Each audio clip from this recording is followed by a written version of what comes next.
ले चल मुझे,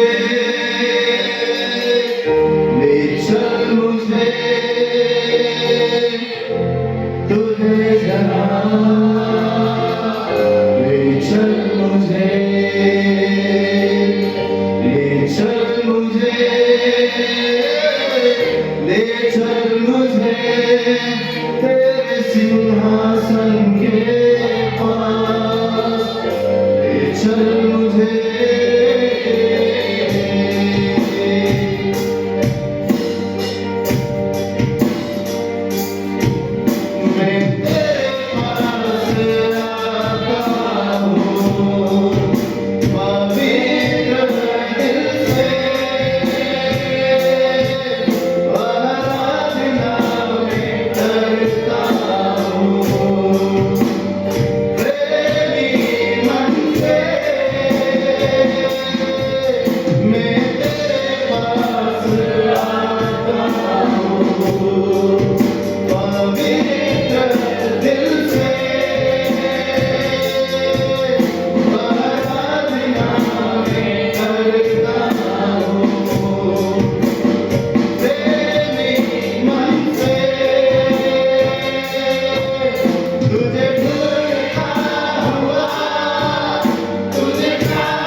में तू मुझे ले चल, तुझे देखना मैं चाहता हूँ। हर घड़ी हर पल तुझे ढूंढता हुआ, तुझे चाहता हुआ, मुझे खींच ले मैं दौड़ूंगा। तुझे ढूंढता हुआ, तुझे चाहता हुआ, मुझे खींच ले मैं दौड़ूंगा। ले चल मुझे, ले चल मुझे, तुझे जहाँ ले चल मुझे, ले चल मुझे, ले चल मुझे तेरे सिंहासन के पास, ले चल मुझे।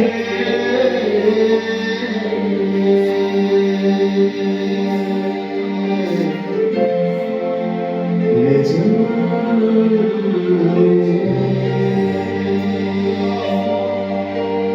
सिंहासन के पास, प्रभुधाम के छायों में स्थान में। रात की है बात, ना दिन की होती, छू भी न पाए मुझको यीशु है करीब। रात की है बात, ना दिन की होती,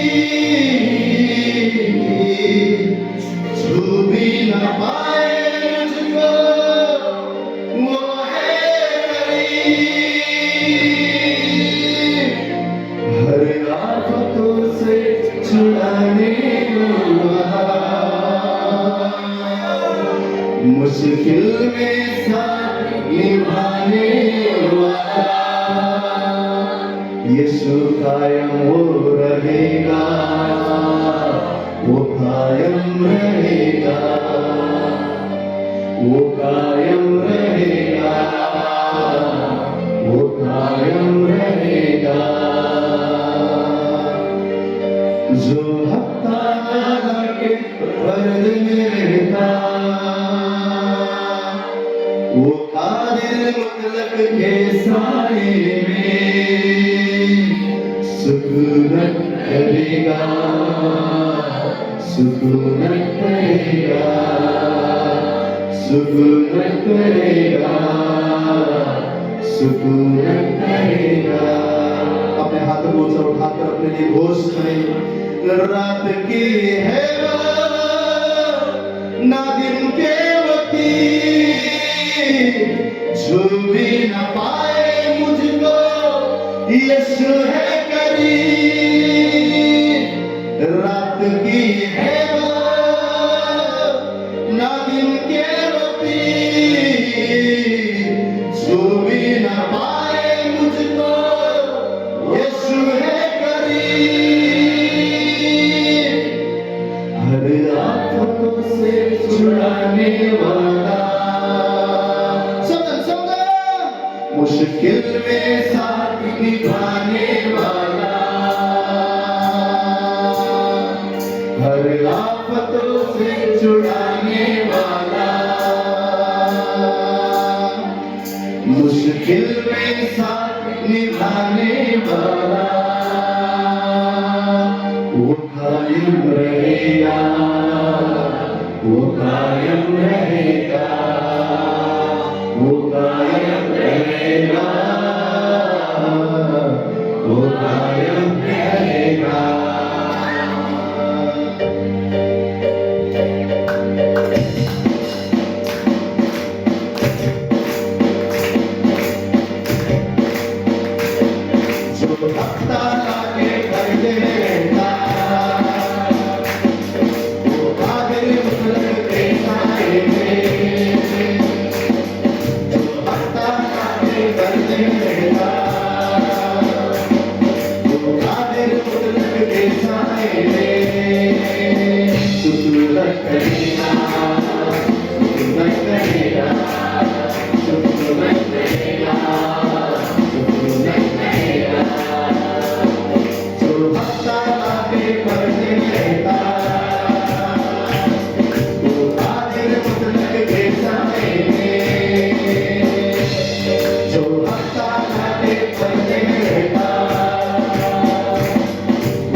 संग रहेगा, मेरे संग रहेगा। सब के करने रहेगा, राहों में तेरी हिफाजत करे, इस न लगने देगा, आओ तेरे कहे कहे, राहों में तेरी हिफाजत करे, इस न लगने देगा, आओ तेरे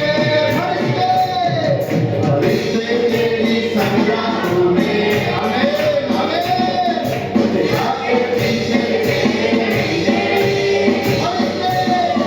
फरिश्ते तेरी संगाहों में, आगे पीछे तेरे रहेंगे। ऐसा वो करेगा, ऐसा वो करेगा, ऐसा वो करेगा, ऐसा वो करेगा, ऐसा वो करेगा।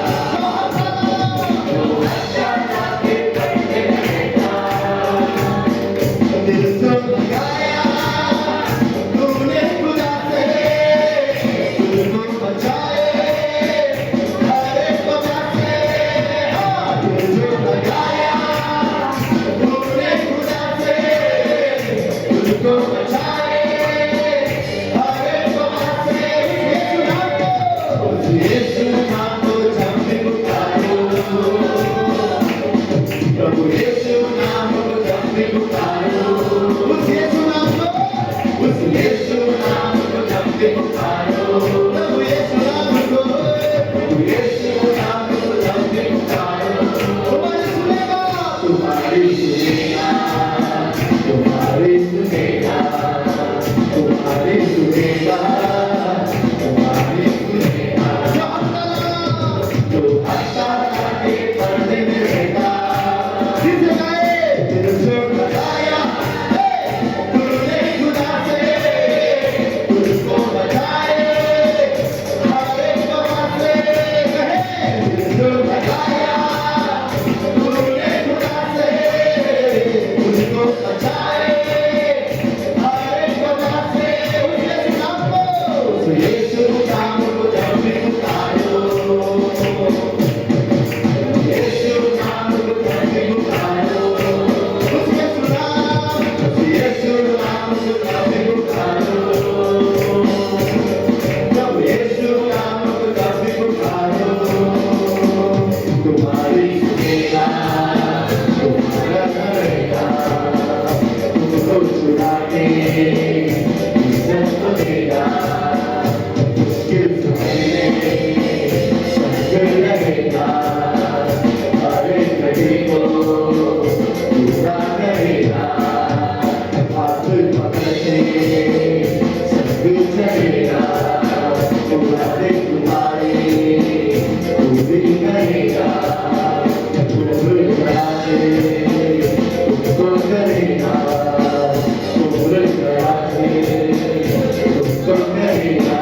ओ तुम्हारी सुनेगा, संग रहेगा, तुमको छुड़ा के इज्जत करेगा, मुश्किल समय में संग रहेगा, हर एक घड़ी को पूरा करेगा, हाथ पकड़ के संग चलेगा, मुरादें तुम्हारे वो पूरा करेगा, उम्र दराज तुमको करेगा, उम्र दराज तुमको करेगा, उम्र दराज तुमको करेगा, उम्र दराज तुमको करेगा। तो हंसता के पर्दे में रहता, के साए जो हत्ता के पर्दे में रहा, वो खाने मुतलक के साए ने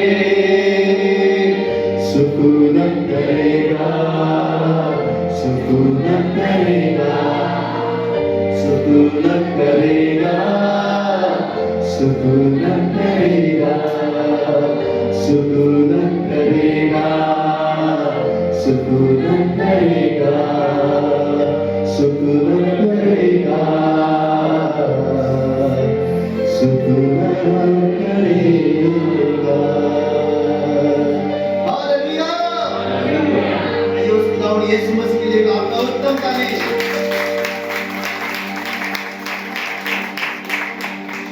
आमीन। जो उसकी उपस्थिति में, हुजूरी में बना रहेगा, उसके लिए सारी आशीषें हैं। उन लोगों के लिए सारी आशीषें हैं, और ये आशीष में सब कुछ है। इस गीतों के आशीषों को हमने देखा। हालेलुया। हर आशीष की जगह पर है। आनंद है, खुशी है, चंगाई है, भरपूरी है। शत्रु आपको छू भी नहीं सकता। शत्रु आपके पास आएगा, लेकिन वो इस तरीके से भागेगा, क्योंकि खुदावन की दूत आप पर मेरी रक्षा करते हुए रहेगा। हालेलुया। कोई कभी भी हमारे विरोध में नहीं उठ सकता। कोई मरी हमारे डेरों के पास में नहीं आ सकता। पुराने नियम में एक जो मेमना था, एक जो जानवर था, उसको लहू लगाने से बाइबल कहता है कि मृत्यु उन घरों में नहीं आया। आज आपके और मेरे जीवन में खुदावंद यीशु का लहू है, जो जानवर से कहीं बड़ा और कहीं मूल्यवान है। आमीन। वो लहू आपके और मेरे ऊपर होते हुए शैतान का कोई इतना हिम्मत नहीं कि हमारी ओर देखे, कोई मरी हमारे जीवन को नुकसान करे, कोई आपत्ति विपत्ति हमारे करीब आए।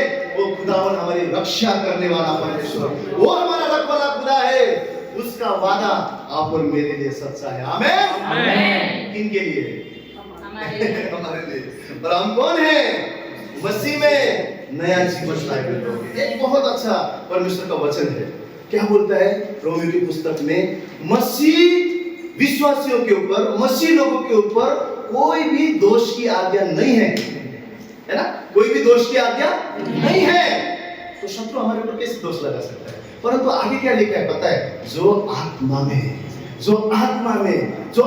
में चलते हैं, शरीर में चलने वाले मसीह नहीं, आत्मा में चलने वाले विश्वासियों के जीवन में, यीशु के लहू से धुले हुए विश्वासी के जीवन में, नया सृष्टि पाए हुए विश्वासी के जीवन में, परम प्रधान के छाया हुए स्थान में बैठने वाले विश्वासी के जीवन में ये सारे आशीर्वाद सदा पूरी होंगे।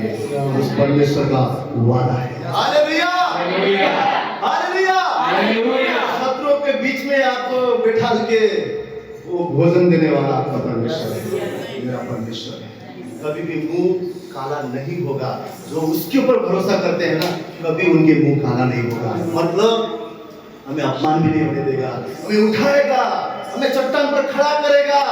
सिर्फ हमें उसकी ओर भागने की जरूरत है, उसके भवन में रोपे जाने की जरूरत है। जब हम उसके भवन में रोपे जाते हैं, उसकी उपस्थिति में रोपे जाते हैं, बाइबल कहता है कि हम आंगनों में फूलने वाला फूल के समान बन जाते हैं। उसके आंगनों में, किसके? यहोवा के आंगनों में फूल बन जाते हैं। इतना शोभा देने वाला आपका और मेरा जीवन बनाने वाला परमेश्वर। हालेलुया। हालेलुया। इस सुबह हम आनंदित हैं। इस संसार की इतनी बात के लिए हम चिंता करते कभी-कभी, इतनी बात के लिए, क्या खाएंगे, क्या पिएंगे, कैसे होने वाला है। प्रभु को बोलना पड़ा, अरे भाई तो तराई में वो फूल को, पौधे को कौन जाके पानी देता है? बोलना पड़ा यीशु मसीह को, याद दिलाना पड़ा। ये उड़ने वाली चिड़िया को कौन खिलाता है जाके? उनका फिक्र अगर मैं करता हूँ, तुम्हारा तो उनसे कहीं बड़ा मोल है। क्यों पता है क्यों बड़ा मोल है? बोला, अरे मैंने अपना बेटा देकर तुम्हें खरीदा हुआ है। हालेलुया। आप उसके राज्य के वारिस हैं। शैतान आपको बोलेगा तू कुछ नहीं, उसे कह देना परमेश्वर का राज्य में मैं वारिस हूँ, मैं उस खुदावन का बेटा हूँ, उस पिता की बेटा हूँ। ओ मैं भरपूरी में जीऊंगा, मैं आनंद में जीऊंगा, सदा खुश रहूंगा, क्योंकि परमेश्वर मेरी ओर है। हालेलुया। आमीन। 2026 बाइबल को अपने जीवन में पूरा होते हुए देखने का साथ है। फिर से कह रहा हूँ आपको, सिर्फ हम पढ़ेंगे नहीं, उन आशीर्वादों को, उन संगाई को, उस पूरे जीवन को हमारे जीवन में ना हम देखेंगे। अरे प्रभु सिर्फ लिखा हुआ नहीं है, सच में मेरे जीवन में हो रहा है। विश्वास करने वालों के लिए सब कुछ संभव है। आमीन। आनंद के साथ हम परमेश्वर की भक्ति करेंगे। जैसे आयुष ने शुरुआत में क्या बोला, राजा दाऊद होकर भी, है ना, उसकी बीवी बोले कैसा मूर्ख इंसान है। कभी कभी आपके जीवन में ऐसे लोग भी मिलेंगे, क्या चर्च करता रहता है, हाँ, क्या प्रार्थना प्रार्थना करते रहते, काम धंधा छोड़ के प्रभु को देखता रहता है, काम धंधा करो, ऐसे लोग भी मिलेंगे। शर्माते भी नहीं, कहीं भी प्रेयर शुरू हो जाते, कहीं भी बाइबल पढ़ने लग जाते। अविश्वासी की ना हम पागल जैसे हैं। हाँ, हमको समझना मुश्किल है। क्यों पता है? क्योंकि हम तो स्वर्ग के बारिश है, स्वर्ग के बारिश है। उस यीशु मसीह को धरती ने भी नहीं पहचाना, लोगों ने भी नहीं पहचाना। जो भविष्यवक्ताओं के बातें सीखते थे, वो सदुकी फरीसी लोग, इतने ज्ञानवान लोग ने भी उस खुदा बाप को नहीं पहचाना।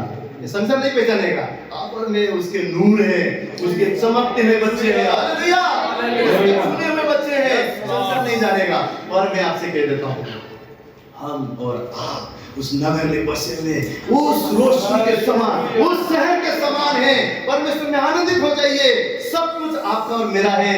उस यीशु मसीह ने सूली पर सब पूरा कर दिया है। हालेलुया, बड़े आनंद के साथ इस गीत को गाएंगे। प्रभु, ये जीवन मेरा नहीं तेरा है, और तेरे भवन में बड़े आनंद के साथ आता हूँ। तूने मुझे जय दिया है। तो आइए हम सब मिलकर इस गीत को गाएंगे। राजा दाऊद के समान आप आज नाचने पाए। कोई भी बात, कोई भी हालात, कोई भी परिस्थिति, कोई भी दुख दर्द आपको महिमा करने से ना रोकने पाए। आइए हम सब मिलकर उस खुदा बाप की स्तुति करने पाए।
भरपूरी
तेरी मर्जी, संग तेरे हम जाते जाए, आए मुसीबत मुस्कुराए, संग तेरे हम जाते जाए, आए मुसीबत मुस्कुराए।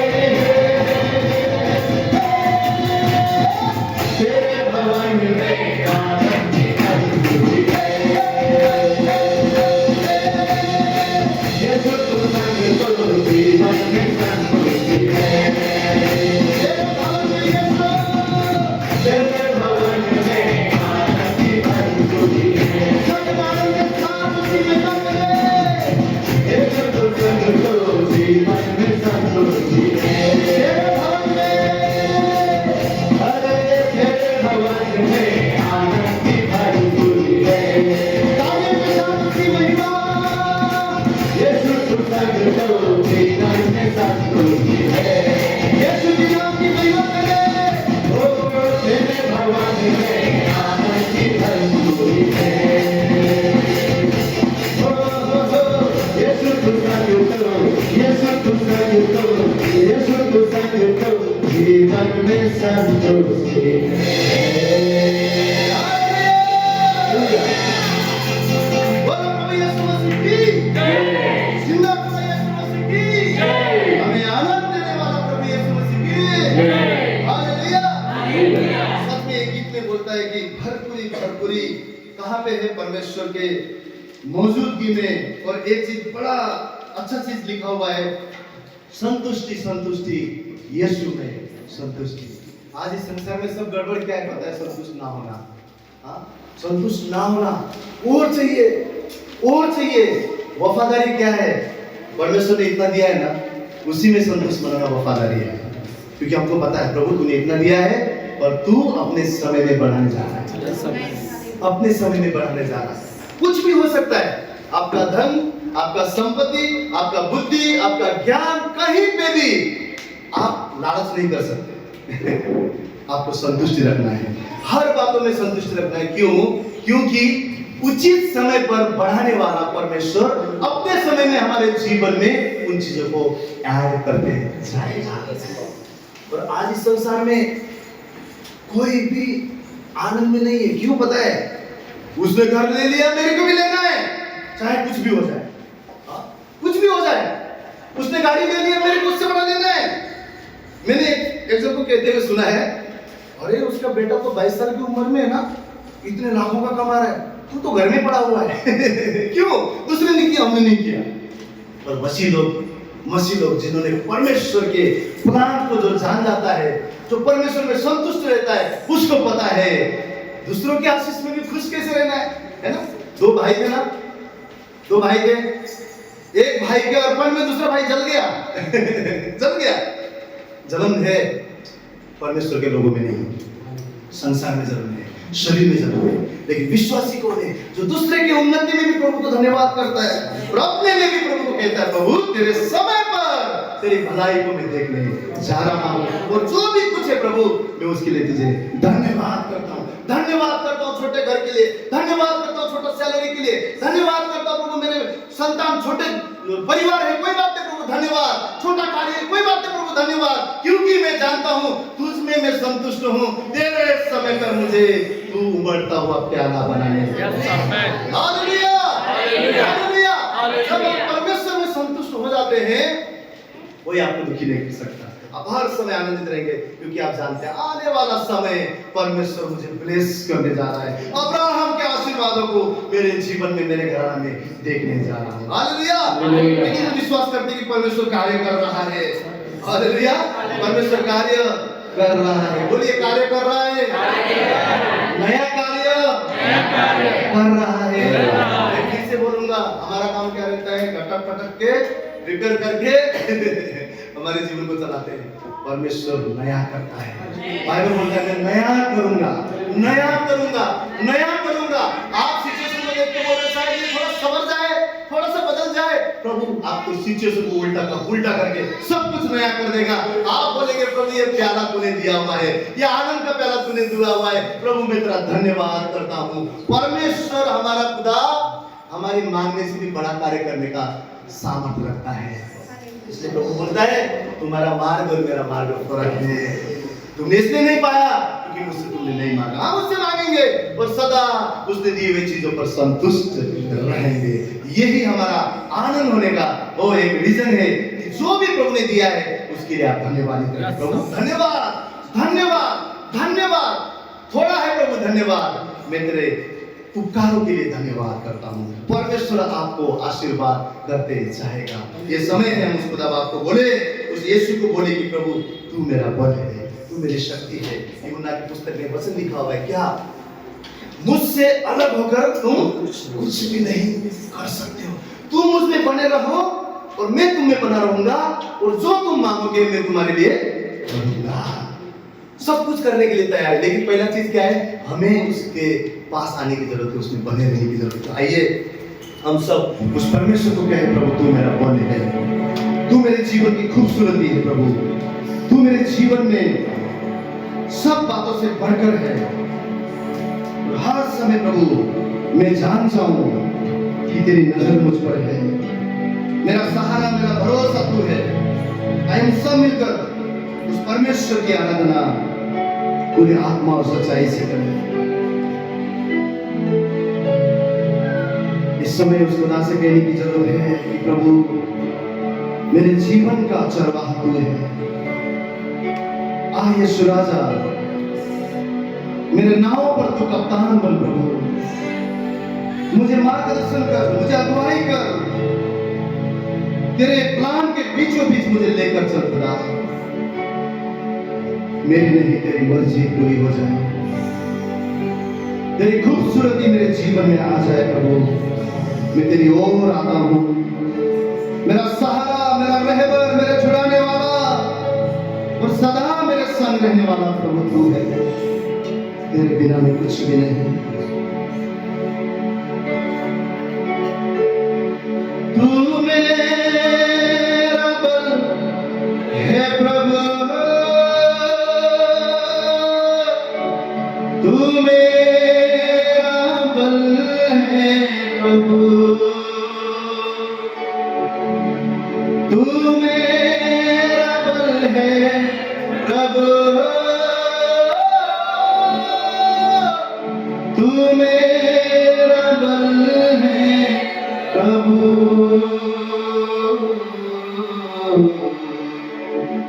उठते लहरों में, डूबते नैया में, उठते लहरों में, डूबते नैया में, तू ही है मेरा कप्तान।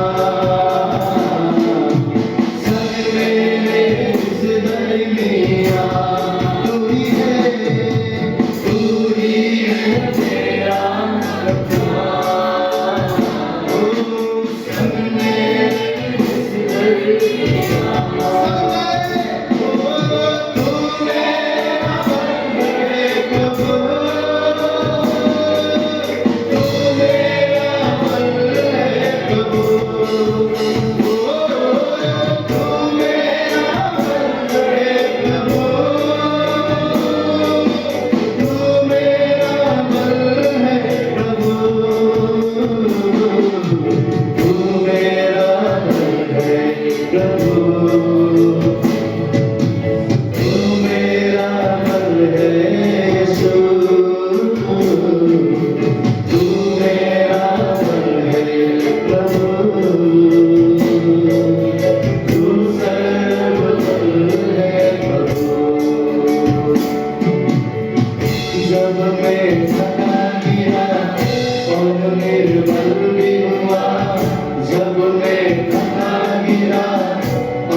तू मेरा बल है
कला को उमड़ता हुआ बनाने वाला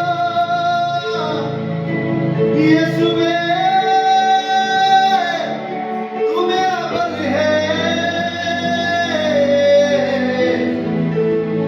तू मेरा सहारा है, तू मेरा सहारा है, तू मेरा सहारा, तू मुझे चंगा करने वाला, मेरी खूबसूरती तू है, मेरा जीवन तू ही यीशु, मेरा प्यार भी तू ही प्रभु,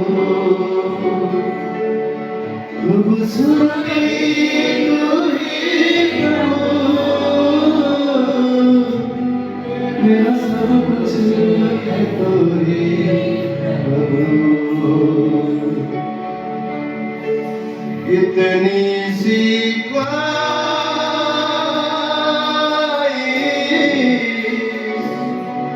मुझ में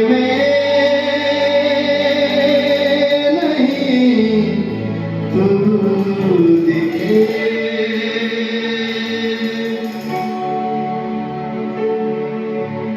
इतनी सी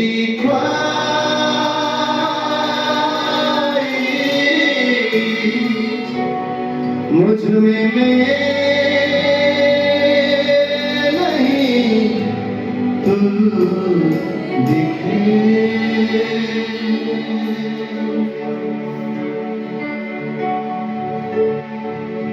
अच्छे समय में हर कोई उसमें बने रह सकता है। जब परिस्थिति मुश्किल हो, उस आंधियों में, उस तूफान में,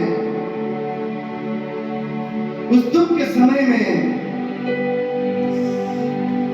जो शांत रहता है, जो यहोवा की बात को जोता है, जो कहता है मेरा रहबर मेरा यीशु है, मेरा छुड़ाने वाला मेरा यीशु है, जो उस पर भरोसा करता है, प्रभु कहते हैं कि मैं उसे कभी भी लज्जित नहीं होने दूंगा। इस समय अपनी नजर उस क्रूस पर लगाए। इस संसार हमें कुछ नहीं दे सकता, कोई रिश्ता हमें कुछ नहीं दे सकता, हमारा बल और सामर्थ्य एक दिन निर्बल हो सकती है, हमारी बुद्धि हमारी ज्ञान हमें धोखा दे सकती है, पर उसके ऊपर लगाया हुआ भरोसा कभी भी लज्जित नहीं होने देगा। दुखों के समय में मैं शांत रहूं,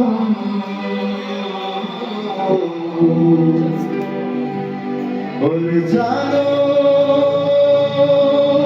कि तू है खुदा।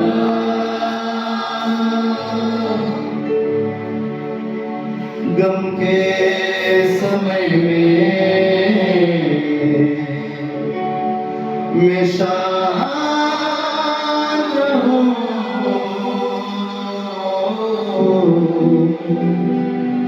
और जानो कि तू है पिता, मेरा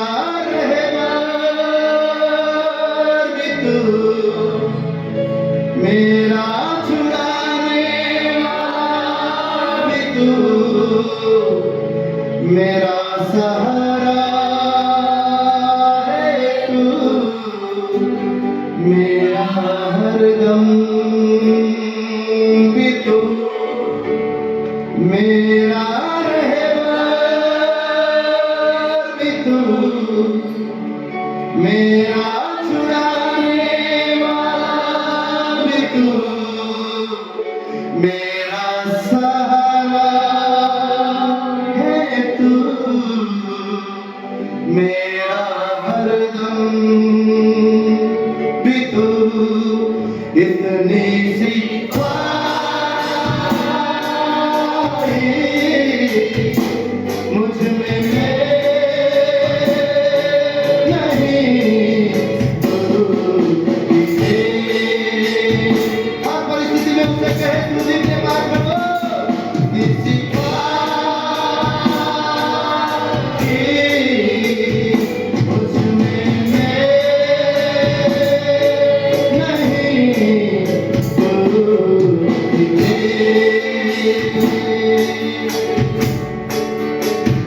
इतनी सी ख्वाहिश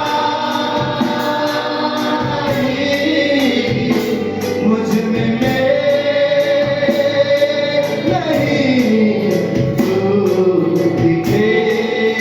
हम सब यही प्रार्थना हो, इतनी सी ख्वाहिश मुझ में नहीं तू दिखे।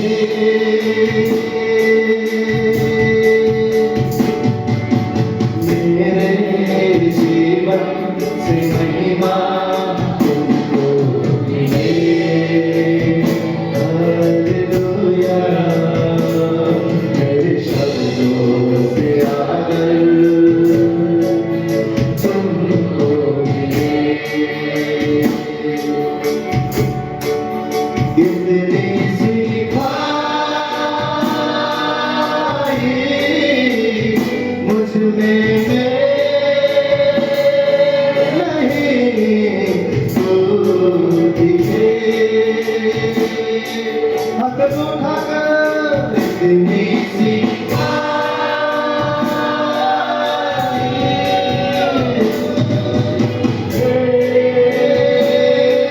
नहीं तू दिखे।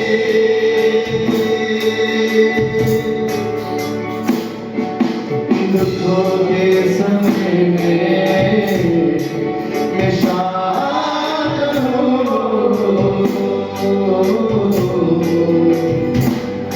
और जानो कि तू है खुदा।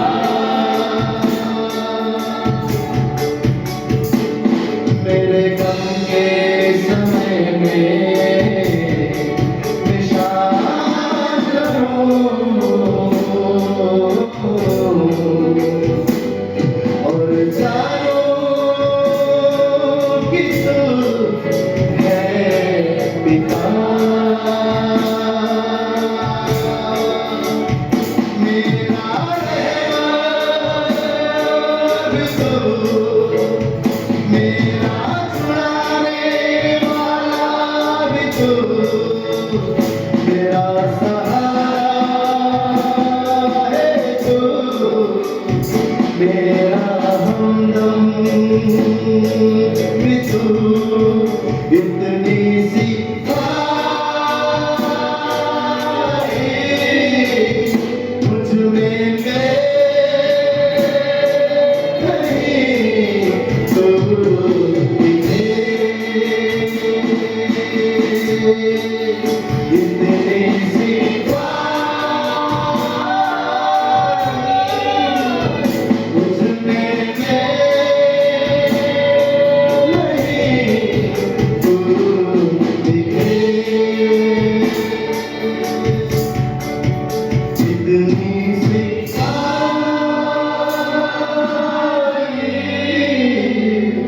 मुझ में नहीं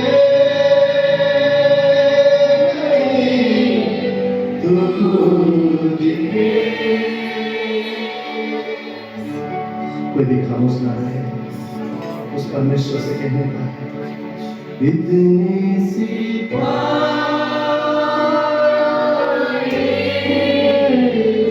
मुझ में नहीं तू दिखे।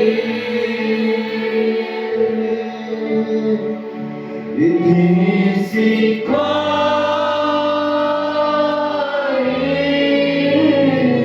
मुझ में नहीं तू दिखे। इतनी सी ख्वाहिश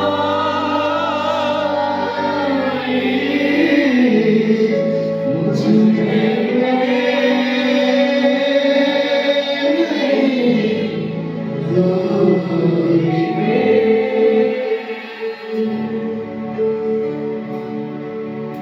सिर्फ जो कमर के संग है वो है कि नहीं, सिर्फ कमर के संग अपने जीवन में इस गीत के द्वारा कोई भी खामोश ना रहे, उसकी उपस्थिति में कहे मेरे हर परिस्थिति में प्रभु तू दिखने पाए। सब जन अपने हाथों को ऊंचा उठाए, सिर्फ कमरे के सामने अपनी आवाज उठाकर उसको यहाँ से इतनी सी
हमारे सारे सवालों का जवाब है।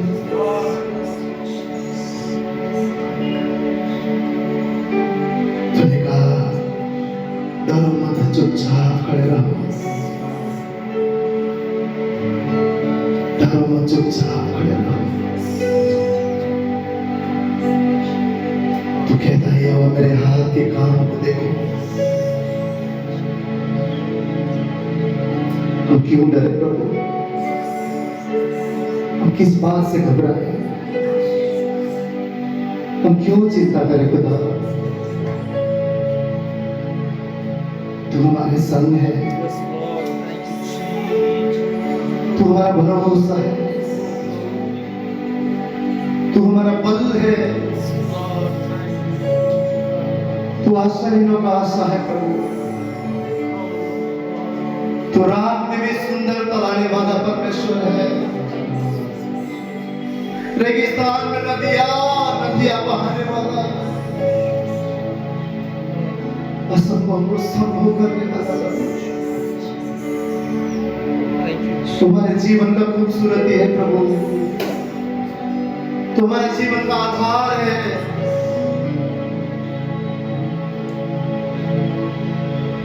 लोगों को रथों पर भरोसा है, पर हमें तुझ पर यह बातों पर भरोसा है खुदा। हम जानते हैं प्रभु तेरे द्वारा हम जयवंत से भी बढ़कर हैं, तेरे द्वारा हम जयवंत से भी बढ़कर हैं खुदा। तेरे हाथों में हमारा जीवन सुरक्षित है। हम शांत रहकर तेरे हाथ के कार्य को देखना चाहते हैं, तेरे आश्चर्य की बातों को देखना चाहते हैं खुदा। पर जीवन में कार्य कर प्रभु, हमारे कठिन परिस्थिति में कार्य कर, हमारे मुश्किल हालातों में कार्य कर प्रभु। ध्वनि दे जीवन से तेरी महिमा हो सके, हमारी हर एक सांसों से तेरी आदर हो सके खुदा। तेरी इबादत हमारे जीवन से हो सके। धन्यवाद करते हैं प्रभु, ये मौका तूने दिया। धन्यवाद करते हैं प्रभु, तेरे हुजूरी में हम आ सके। तेरे वचन के द्वारा प्रभु हम अपने भूख को मिटाना चाहते हैं। सुबह तो हमसे बात करने पाए प्रभु, और तेरी रोटी से तू हमें तृप्त करने पाए, हमें दुरुस्त करने पाए, हमें उठाने पाए। जो भी हमारे जीवन की कमी घटी है, हमारी आत्मा की कमी घटी को भी तू पूरा करने पाए प्रभु। हमारा गीत और शब्द कम पड़ जाते हैं खुदा।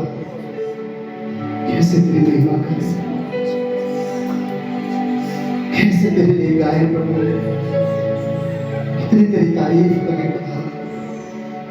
तो बढ़ हम घटते हैं, अरे जीवन में तेरी महिमा बोले खुदा, हमारे बीच में तू बढ़ता जा यीशु। हम घटते हैं, सारा सारी महिमा सारी प्रशंसा तुझे करते हैं प्रभु। धन्यवाद धन्यवाद धन्यवाद, सारी बातों के लिए धन्यवाद। जो हमारे मुताबिक नहीं हो रहा है उसके लिए भी धन्यवाद, क्योंकि हम जानते हैं प्रभु तो सारी बातें हमारे लिए भलाई के लिए करता है। आखिर में हम प्रभु हमारी आशा को पूरा होते हुए देखेंगे। धन्यवाद प्रभु, धन्यवाद सारी बातों के लिए, धन्यवाद परमेश्वर, धन्यवाद। अर्जन कहे धन्यवाद खुदा, धन्यवाद प्रभु, धन्यवाद हमारे जीवन के हर बातों के लिए, हर परिस्थिति के लिए धन्यवाद, क्योंकि वो बात तेरी महिमा को लेकर आ रहा है प्रभु। वो बातें प्रभु तेरी प्रभु परमेश्वर प्रशंसा को लेकर आ रहा है खुदा। प्रभु नहीं नहीं प्रभु चमत्कार की बातें होने जा रहे हैं खुदा। वो आने वाले जीवन में नया गवाही बनने जा रहा है प्रभु। हर बातों के लिए हम धन्यवाद करते, धन्यवाद करते, धन्यवाद करते, धन्यवाद करते। हर कठिन परिस्थिति के लिए भी धन्यवाद करते प्रभु परमेश्वर। उस प्रभु परमेश्वर का अंधकार भरे ताले के बीच में भी हमें वो धन्यवाद करते खुदा, क्योंकि उस पार प्रभु परमेश्वर उन नई बातों को हम देखने जा रहे हैं, नई बातों को देखने जा रहे हैं खुदा, नई बातों को देखने जा रहे हैं प्रभु। आने वाला दिन खुदा, आने वाला दिन गवाही का दिन होने जा रहा है। तुझे धन्यवाद परमेश्वर, सारा आदर सारी महिमा सारा सम्मान तुझे मिले। धन्यवाद खुदा, हम यीशु के नाम से प्रार्थना करते हैं। हम खड़े होकर हमारे परमेश्वर के लिए केवल यीशु राजा के लिए जोर का करेगा।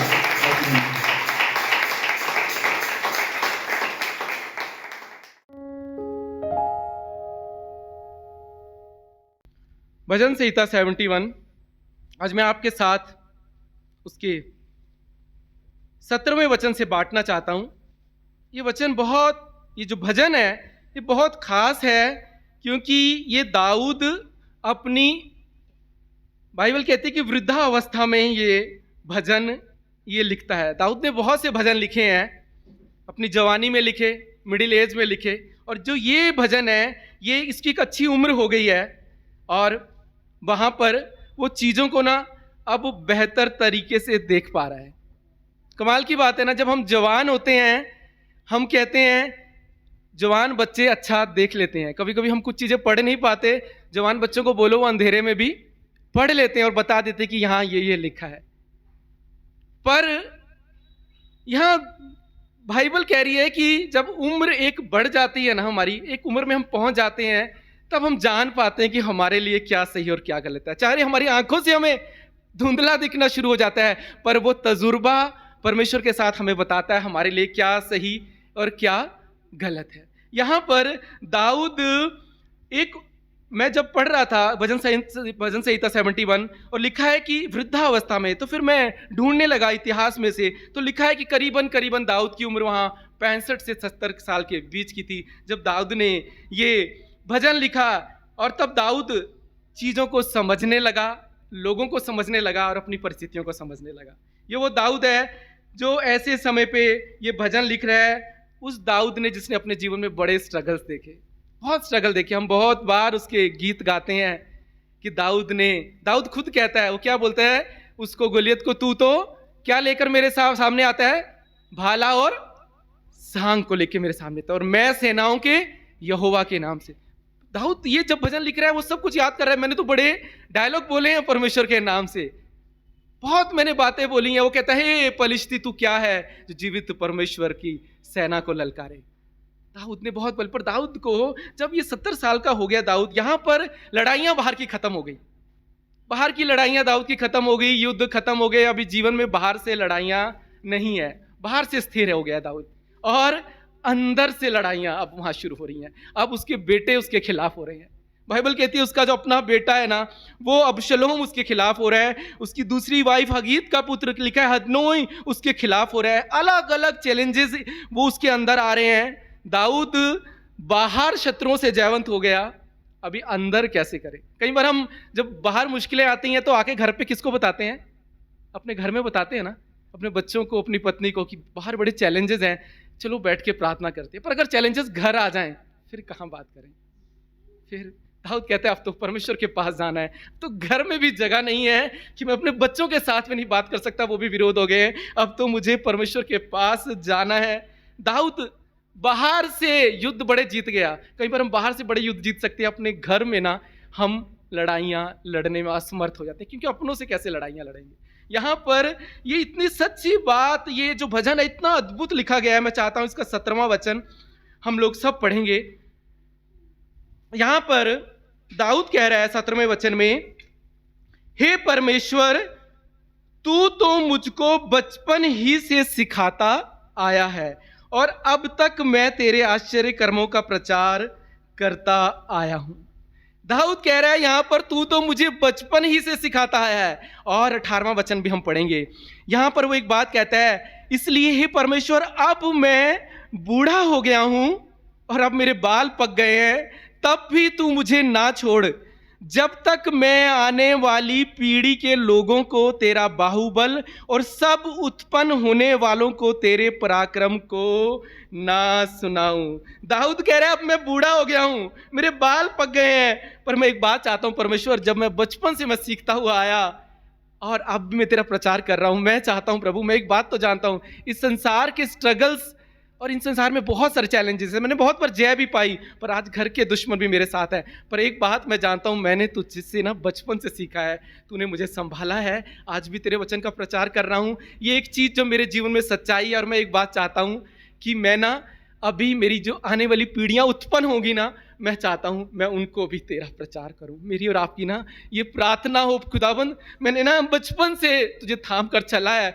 मुझे तो मैं प्रभु तेरे से सीखता आया हूं, आज भी तेरे जो गवाहियां अपने जीवन में बांट रहा हूं। और मेरी ये प्रार्थना हो, मेरी और आपकी प्रार्थना हो कि हमारे बच्चों के जो बच्चे हो ना, उनको भी हम सिखा सकें। हे खुदा, मेरी और आपकी ये दुआ हो, वृद्धावस्था में भी हम कह सकें खुदा बचपन से मैं सीखता आया हूं, आज तेरे वचन का प्रचार करूं। बड़े चैलेंजेस मैंने इस दुनिया में देखे, आज भी हैं, आगे भी आएंगे, पर मेरी ये प्रार्थना है कि मैं तेरे वचन का प्रचार करता रहूं, मैं तेरी गवाहियां बांटता रहूं, सिर्फ आज नहीं, मेरी आने वाली पीढ़ियों के लिए। और मेरी भी ये प्रार्थना है कि इस कलीसिया की आने वाली पीढ़ियों के लिए भी मैं खुदा का वचन उनको भी बांट सकूं। जो हमारी कलीसिया में आज जवान है, जो छोटे हैं, जब ये बड़े हों, इनके बच्चे भी बड़े हों, और खुदाबंद होने दे, मैं उनको भी तेरा वचन सिखा सकूं।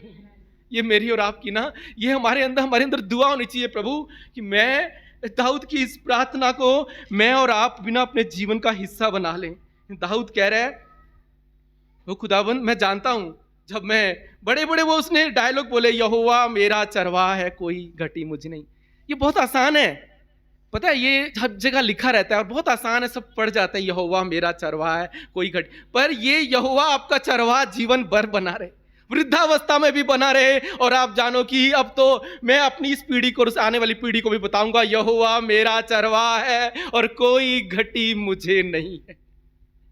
दाऊद जब छोटा था, दाऊद को किसने बताया इतने छोटे में? लिखा है, एक शमूएल, आपको खोलने की जरूरत नहीं, 1 शमूएल 16:15 में लिखा है, दाऊद के बारे में कहा गया कि बेतलेहम निवासी यिशै का पुत्र, जो वीणा बहुत अच्छी बजाता है और वीर योद्धा है, बात करने में बुद्धिमान और रूपवान है, और यहोवा उसके साथ रहता है। अरे दाऊद, आप छोटे से कैसे सीख रहे हो? मुझे विश्वास है कि यिशै जो उसका पिता था, वो जरूर उसको परमेश्वर की बातें सिखाता हुआ होगा, नहीं तो दाऊद ने कहां से सीखा? यहां पर लिखा है वो फेमस था, यिशै का पुत्र वीणा बहुत अच्छी बजाता है। क्या वो माँ के गर्भ से सीख के आया था? नहीं, उसके पिता ने ना जरूर उसको कहीं भेजा होगा, उसने कहीं सीखा होगा। और लिखा है वो बुद्धिमान था, वो वीर योद्धा था, वो अपने आप नहीं बना। आज का जो वचन है वो पेरेंट्स के लिए, आज परमेश्वर मुझे और आपको, जो माँ बाप जो हैं इस धरती पे, चाहे बच्चे जवान हैं या आने वाली पीढ़ियां, आज परमेश्वर मुझसे और आपसे बात कर कुछ सिखाना चाहता है आज पेरेंट्स को, कि हमारे जो बच्चे हैं वो अपने आप नहीं सीखेंगे। आज मैं आपसे एक बात कहता हूं, परमेश्वर का वचन कहता है उनको आपको सिखाना पड़ेगा, वो अपने आप नहीं सीखेंगे। कभी कभी हम क्या बोलते हैं, छोटा है, बड़ा होगा तो सीख लेगा, नहीं सीखेगा। जो छोटे में रहते हैं ना, बड़े हो के भी फिर वो वैसे ही बने रहते हैं। अपने आप कुछ नहीं होगा, आपको सिखाना पड़ेगा। आप बोलोगे नहीं नहीं अभी 3 साल का है, कुछ नहीं होगा, 7 में सीखेगा, 7 का है 10 में सीखेगा, अपने आप कभी नहीं सीखेगा। कभी नहीं सीखेगा, और आप नहीं सिखाएंगे तो फिर संसार उनको सिखाएगा। दो जगह सिखाने की मैं आपसे कह रहा हूं, अपने बच्चों को या तो आप सिखाइए, संसार तैयार है उनको सिखाने के लिए। आज तो मोबाइल हाथ में है, वो सब कुछ उनको सिखाएगा। आज हम परमेश्वर के वचन से सीखेंगे कि खुदाबंद कि हम माँ बाप होकर जो इस धरती पर है, चाहे मैं परमेश्वर का सेवक हूँ, चाहे कविता संडे स्कूल टीचर है, या आप जो परमेश्वर के लोग हैं, हम सबको ज़रूरत है हमारे बच्चे परमेश्वर के भवन में सीखें, संडे स्कूल में सीखें, हमारे घरों में सीखें, हमारी प्रार्थनाओं में सीखें, और वो जाने कि जब उनके जीवन में कोई गुलायत खड़ा हो जाए ना, तो वो कह सकें कि मैंने तो संडे स्कूल में सीखा है कि मेरा परमेश्वर मेरे साथ है, इस गुलायत को मैं पत्थर से हरा दूंगा। ये ना तब उन बच्चों को वो पता होगा। जब हम आयुष छोटा था संडे स्कूल में ना, तब उनके आज मैं आपको यहाँ सिखा रहा हूँ, ये दाऊद और गुलियत की कहानी संडे स्कूल में भी सिखाई जाती है, और उनको अलग तरीके से सिखाई जाती है। जब दाऊद छोटा था तो ये लोग एक गीत गाते थे, घुमा घुमा कर मारा, घुमा घुमा के कैसे मारा दाऊद ने गुलियत को, घुमा घुमा के मारा। पर जब अपने लाइफ में वो चैलेंजेस में खड़ा होगा ना, उसको पता होगा इस गुलियत को हराने के लिए वो परमेश्वर मेरे साथ है, वो परमेश्वर मेरे साथ है। टीचर्स अपने तरीके से बच्चों को सिखाती हैं, इसलिए बहुत ज़रूरी है। संडे स्कूल सिर्फ इसलिए नहीं है कि यहाँ पर प्रभु मेज में शांति हो और हम बच्चों को वहाँ कमरे में बंद कर दें, नहीं। प्रभु संडे स्कूल इसलिए है कि वो उस तरीके से परमेश्वर के वचन को सीखें और उसमें बढ़े, और जब वो जवान हो, जब वो वृद्ध हो जाए तो कहे मैं तो बचपन से सीखता आया हूं और आज भी मैं उसके वचन को प्रचार कर रहा हूं, और मैं खड़ा हूं और मैं जानता हूं मेरा परमेश्वर मेरे साथ है, और मैं तो अपने आने वाली पीढ़ियों को भी परमेश्वर का वचन सिखाऊंगा। मैं अपने आने वाली पीढ़ियों को भी परमेश्वर का वचन सिखाऊंगा। दाऊद क्या बोलता है 17वें वचन में, वो कह रहा है, हे परमेश्वर तू तो मुझको बचपन ही से सिखाता आया है और अब तक मैं तेरे आश्चर्य कर्मों का प्रचार करता आया हूं। जानते हैं बचपन की आदतें ना जल्दी छूटती नहीं है। कभी कभी कुछ बचपन में नाखून वाखून ऐसे करते हैं ना, जब जवान हो जाते हैं तभी भी मुश्किल आए, यही नाखून यही करते हैं, वो आदत पड़ जाती है। इसलिए बचपन की ना अच्छी आदतें हो या खराब आदतें, वो छूटती नहीं है। और अगर परमेश्वर की जो आदतें मेरे और आपके अंदर और हमारे बच्चों के अंदर बनी है ना, दुआ करिए परमेश्वर ये कभी छूटने ना पाए।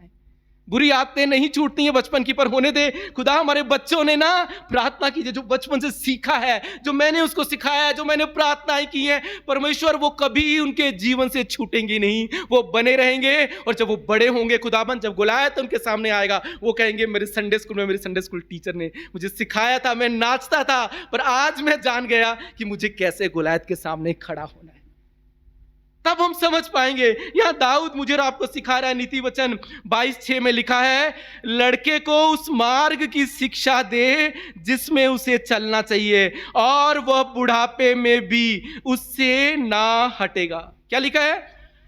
लड़के को उस मार्ग की शिक्षा दे जिसमें उसको चलना चाहिए और वह बुढ़ापे में भी उससे ना हटेगा। कितनी बार हमने जवान बच्चों को देखा है ना, जो बचपन की आदतें, कई बार बच्चे, छोटे बच्चे बाहर नहीं आते बड़ों के सामने। आप देखो बड़े हो जाते हैं वो तभी भी नहीं आते। आज मैं आपसे कहता हूं अपने बच्चों को ना बाहर ना, समाज में, जिस समाज में हम रहते हैं ना, हमारा जो अपना समाज है, मैं संसार की बात नहीं कर रहा, उनमें अपने बच्चों को लेकर जाइए, उनको बिठाइए ताकि उनकी जो मौजें हैं घर में गंदे ना हो। परमेश्वर कह रहा मौजे बहुत तैयार हैं बड़े होने के लिए, पर अपने बच्चों को लेकर जाइए ताकि वो सीखें, वो समझें, वो जाने कि कैसे संसार को फेस करना है। नहीं तो वो बड़े भी होंगे ना, तब भी वो छिपते रहेंगे। बहुत जरूरी है। यहां बाइबल कह रही है अपने लड़के को उस मार्ग की शिक्षा दे जिसमें उसको चलना चाहिए और वो बुढ़ापे में भी उससे ना हटेगा। मैं तो अपना बचपन मैंने तो अपने घर में सीखा है खुदा के वचन को। हम कह सके मैंने तो अपने घर में सीखा है। मुझे तो आए प्रभु में करीबन मुझे 22 साल हो गए हैं। मैंने अपने बचपन में नहीं सीखा, पर मैंने अपनी जवानी में ये सीखा कि वो परमेश्वर, जब हम आयुष माँ के गर्भ में था तब से हमने एक बात आनी, जिस परमेश्वर ने उस दिन मुझे और मेरी वाइफ को संभाला, वो आज तक हमें संभाल रहा है और हमारी पीढ़ियों को संभालेगा। और मैं तो ये प्रार्थना करता हूँ, मैं तो अपनी पीढ़ियों, मैं अपने बच्चों के बच्चों को भी परमेश्वर का वचन सिखाऊंगा। ये मेरी और आपकी ना प्रार्थना होनी चाहिए। खुदावंद अपने बच्चों को देखिए कि ये खुदा मैंने बहुत सीखा है तेरे वचन से, आज तक मैं खड़ा हूं, बहुत चैलेंजेस आए, बहुत स्ट्रगल आए, बहुत धोखा मिला, बहुत लोगों ने धोखा दिया, परिस्थितियों ने धोखा दिया, हालातों ने धोखा दिया, फाइनेंशियली धोखा मिला, चीजें बदल गई, बिगड़ गई, पर मैं एक बात जानता हूं, मेरा परमेश्वर मेरे साथ है, उसने मुझे संभाला है, उसने मुझे स्थिर किया है और मैं बना रहूंगा, तेरा वचन प्रचार करता रहूंगा और मैं जो मेरी पीढ़ियां उत्पन्न होने वाली है ना उनको भी तेरा वचन सिखाऊंगा, उनको भी तेरा वचन सिखाऊंगा। या दाऊद कह रहा है, और यहां पर नीति वचन में सुलेमान कह रहा है, लड़के को उस मार्ग की शिक्षा दे। यहां पर दाऊद 60-65 का हो गया और वो कह रहा है कि कितनी मुसीबतें आई खुदाबंद, कितनी मुसीबतें आई, पर मैंने एक बात जानी है कि मेरा परमेश्वर मुझे बचपन से सिखाता आया, उस जंगल में सिखाया, ईशे जब उसको भेजता था भेड़ बकरियां चराने के लिए, वहां भी वो सीखता था। दाऊद के सामने, दाऊद ने गोलियत के सामने भी सीखा, वीणा बजाता था तो वहां पर बाइबल कहती है दुष्ट आत्मा भाग जाता था, पर वो अपने आप उसने नहीं सीखा, उसके माँ बाप ने वहां मेहनत की। आइए हम एक और माँ बाप के बारे में देखेंगे, लूका रचित सुसमाचार उसका 2 अध्याय और 40वां वचन हम खोलेंगे सब, लूका 2:40। और यहां पर लिखा है, वो बालक बढ़ता और बलवंत होता और बुद्धि से परिपूर्ण होता गया। किसके बारे में लिखा है? यहाँ यीशु मसीह के बारे में लिखा है। यहां पर लिखा है यीशु के बारे में, वो बालक बढ़ता गया और बलवंत होता गया। बहुत जरूरी है हमारे बच्चे ना जब बढ़े हैं तो बलवंत होने बहुत जरूरी है, सिर्फ बढ़े नहीं, अगर उनके अंदर बल ही नहीं है तो बढ़ने का, वो बढ़ने नहीं रहे हैं। ये बहुत अच्छा डिस्क्रिप्शन है यीशु मसीह का, ध्यान से पढ़िए अपने बच्चों के लिए कि हम देखें कि हमारे बच्चे ये सारी चीजों में बढ़ रहे हैं। लिखा है वो बालक बढ़ता गया और बलवंत हो गया। यहां पर बात हो रही है कि वो फिजिकली हमारे बच्चे और स्पिरिचुअली क्या दोनों, या आत्मिक रूप से भी हमारे बच्चे बढ़ रहे हैं या मानसिक रूप से भी बढ़ रहे हैं, या उस बढ़त की बात हो रही है। यहां पर लिखा है कि यीशु मसीह 12 साल के बाद जब हो गए ना, तब वो समय आ गया उनको मंदिर ले जाने का। उस टाइम वो रीत थी कि 12 साल का होने के बाद ही बच्चे वहां पर यहूदियों की रीत के अनुसार भवन में लेके जाए जाते थे। पर अगर आपका बच्चा 14-15 साल का हो गया है, 16 साल का हो गया, आप बोलो नहीं ब्रदर 22 का होगा तो सीखेगा, कभी नहीं सीखेगा। सीखेगा तो फिर वो संसार ही उसको सिखाएगा, संसार सिखाएगा। इसलिए आज ना आपके पास है, आज आप सिखाइए ताकि संसार उसको ना सिखाए, और जब वो संसार में जाए तो उसको पता हो मेरे लिए क्या सही और क्या गलत है। यहां पर हम आगे देखते हैं, यहां पर लिखा है वो बालक बढ़ता गया, बलवंत होता गया और बुद्धि में परिपूर्ण होता गया। बहुत जरूरी है जब हम बढ़े, हमारे बच्चे बढ़े, तो खाली मोटे तगड़े नहीं हो, बुद्धि में भी बढ़ने बहुत जरूरी है। अरे बच्चा बहुत तगड़ा है हमारा, बहुत सेहतमंद है, नहीं, उसकी बुद्धि में 3 चीजें लिखी हैं। क्या लिखी है? वो बढ़ा, बलवंत हुआ और बुद्धि में परिपूर्ण होता गया। बहुत जरूरी है हमारे बच्चों को बुद्धि आनी, उनको समझ हो, उनको पता हो, सिर्फ सेहत में बड़े नहीं हो, वजन बढ़ गया, हाइट बढ़ गई, नहीं, बुद्धि और समझ। और तीसरी चीज क्या लिखी है इसी वचन में, आखिरी में क्या लिखा है, कोई पढ़ेगा? परमेश्वर का अनुग्रह उसके ऊपर था। हमारे बच्चे कितने बड़े हो जाए, बुद्धिमान हो जाए, अगर परमेश्वर का अनुग्रह नहीं है ना तो वो फेल है।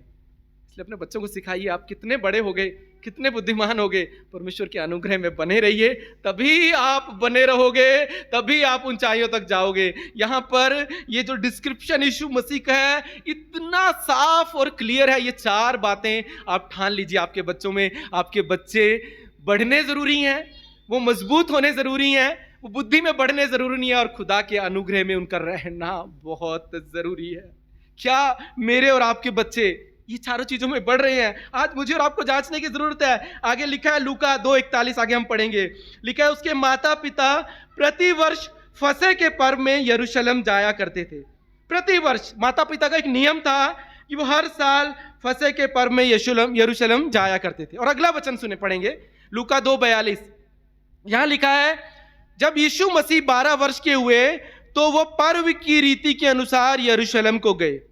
यीशु मसीह हर साल नहीं जाते थे, माँ बाप जाते थे, क्योंकि वहां पर उस समय जो ये पर्व की ये रीति थी कि बच्चे जब तक 12 साल के होंगे ना, उसके बाद ही वो परमेश्वर के भवन में जाते थे, 12 साल के होने तक।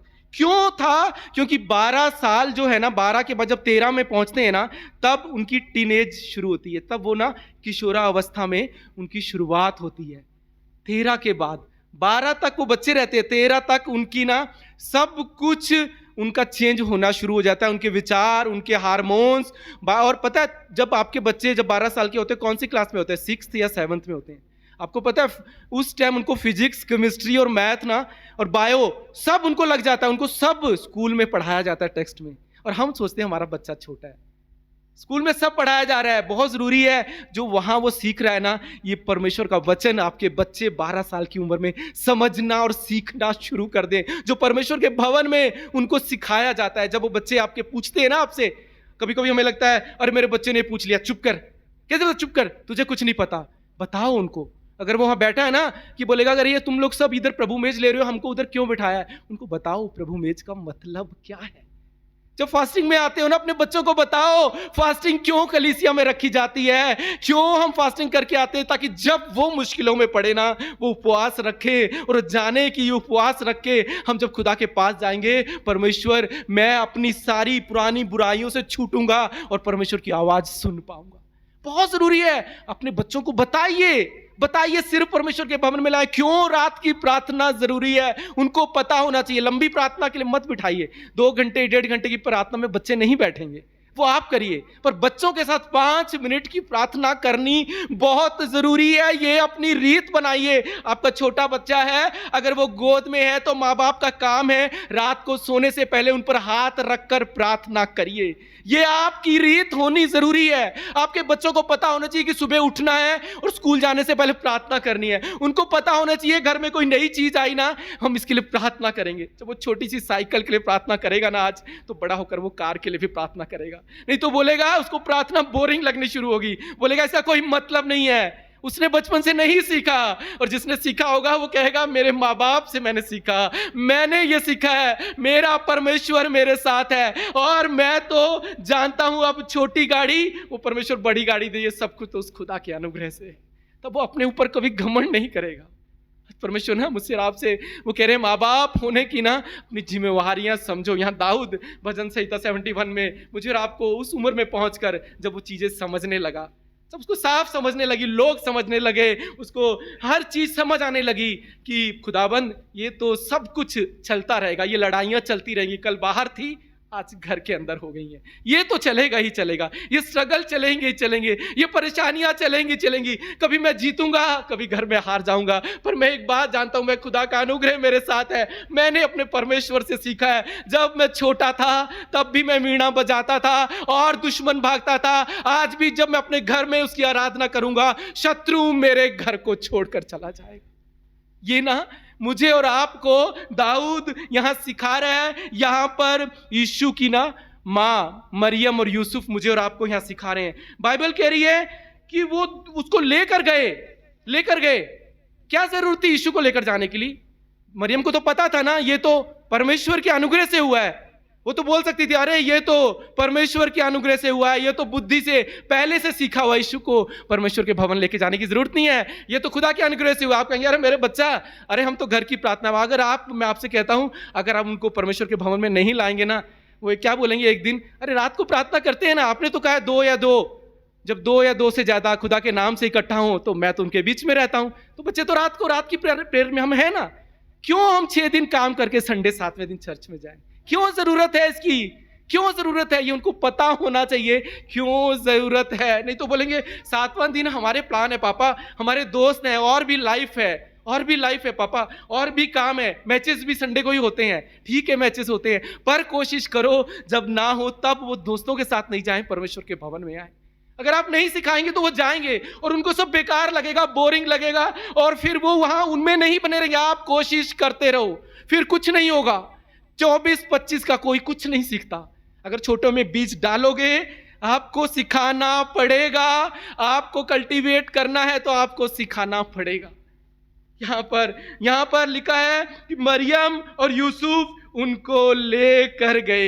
एक मैं कहानी आज आपको सुनाना चाहता हूं, मूसा की कहानी। जानते हैं मूसा के बारे में सबने पढ़ा होगा। मूसा, निर्गमन की पुस्तक उसका 2 अध्याय और 11वां वचन। यहां पर ऐसा लिखा है मूसा जवान हुआ, 11वें वचन में लिखा है।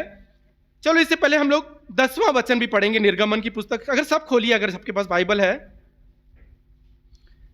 बहुत ही अद्भुत ये यहां पर सिखावट है। निर्गमन 2 उसका 11वां वचन यहां लिखा है कि ऐसा हुआ कि जब मूसा जवान हुआ और बाहर अपने भाई बंधुओं के पास जाकर उनके दुष्टों पर दृष्टि करने लगा, तब उसने देखा कि एक मिस्री जन उसके एक इब्री भाई को मार रहा है।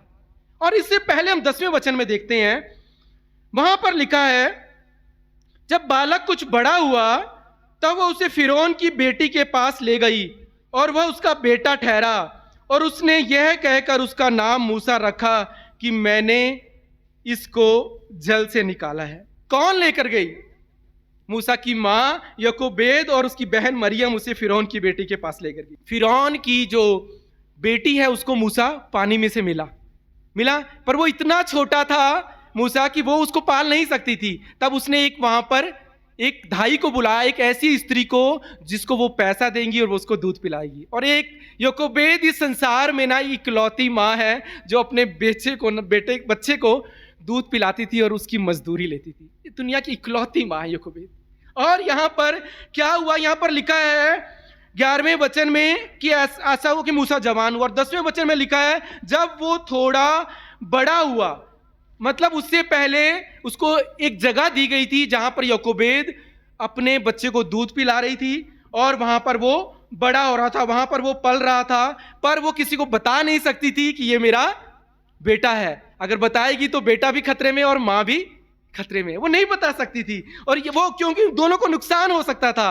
पर मैं आपसे कहता हूं एक बहुत अच्छी बात ना वहां यकोबेद ने की। जब यकोबेद उस बच्चे को दूध पिलाती थी, जब उसको वो बड़ा कर रही थी, वो परमेश्वर की ना बातें उसको वहां पर सिखा रही थी। वो उसको वहां परमेश्वर की ईमान को सिखा रही थी। वो कह रही थी मेरे बेटे जहां पर तू रह रहा है ना, यहां तू रह रहा है पर ये तेरे लोग नहीं है। ये जो फिरौन है ना, ये जो बहुत बड़ा मुकुट लगाकर सिंहासन पर बैठा है, ये तेरा नाना नहीं है, वो सेनाओं का यहोवा तेरा परमेश्वर है। आप कहेंगे ब्रदर ये बाइबल में कहां लिखा है?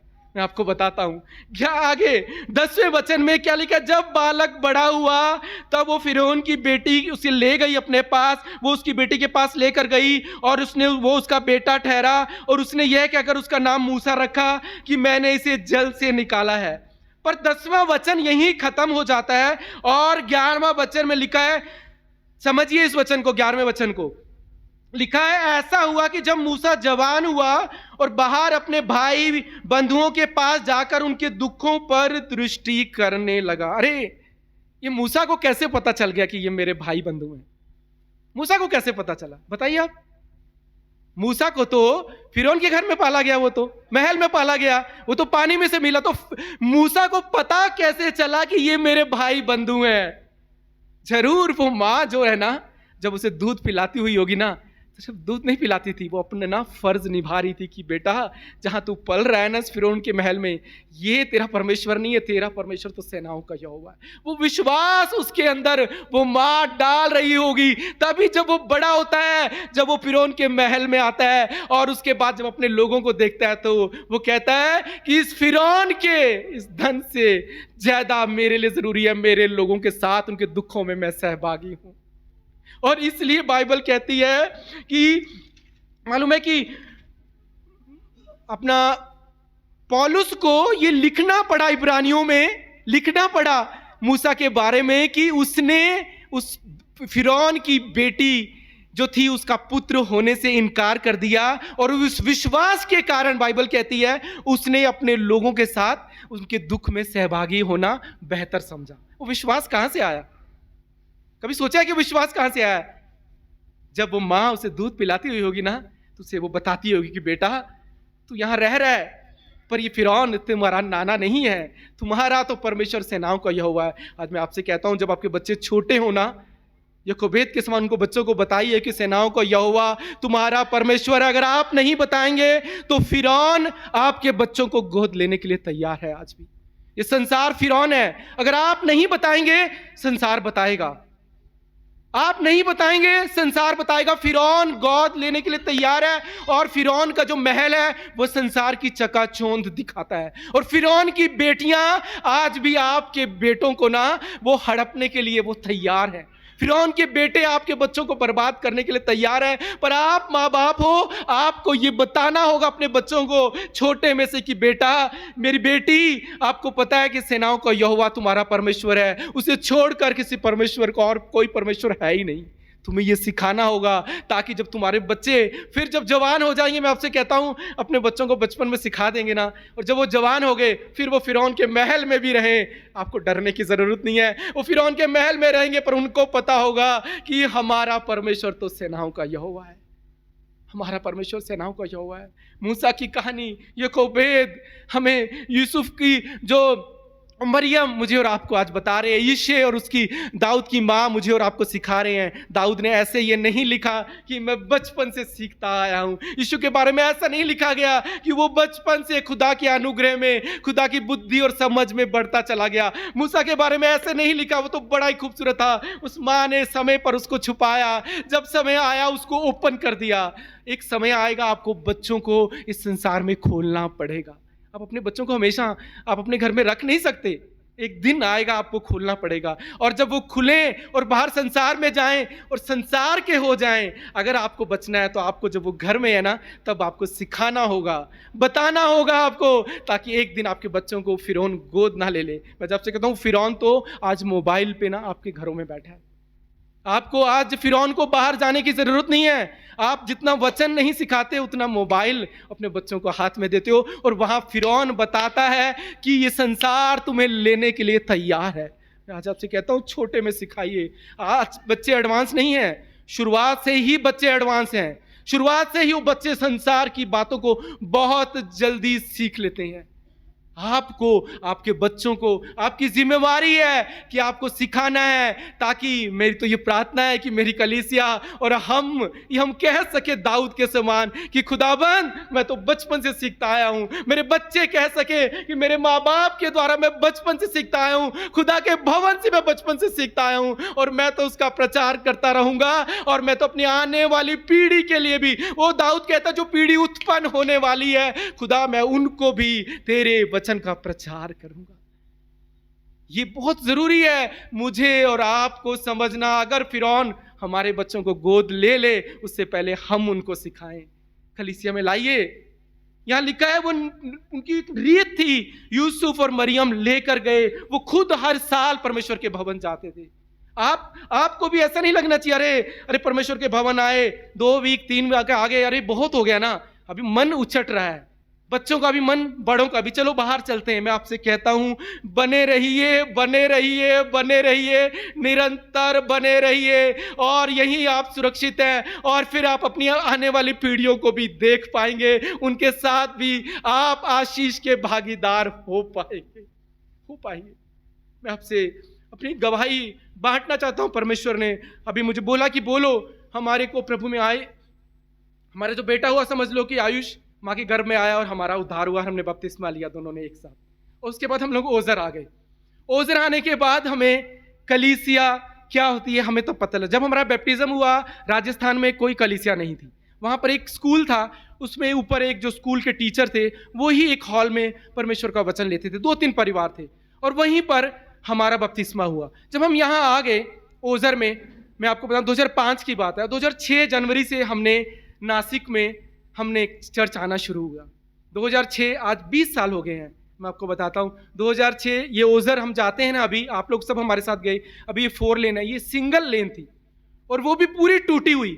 एक ही साइड से गाड़ियां आती थी, एक साइड से गाड़ियां जाती थी उसी पे, और इतने एक्सीडेंट होते थे, इतने एक्सीडेंट हम रोज देखते थे। हम बाइक पे आते थे, आयुष 1.5 साल का था, बाइक पे आगे बिठाकर गर्मी, सर्दी, बारिश, और हम जब कलीसियां जहाँ जाते थे, हमारे परमेश्वर के सेवक, उन्होंने हमें ड्यूटी लगाई थी कि आपको गेट में लोगों का वेलकम करना है। हमारी ये ड्यूटी थी। हमने ना 5 साल परमेश्वर के भवन में ये ड्यूटी निभाई है। गेट पे लोगों का वेलकम करते थे, बोलते तुम्हें 15 मिनट पहले पहुंचना है।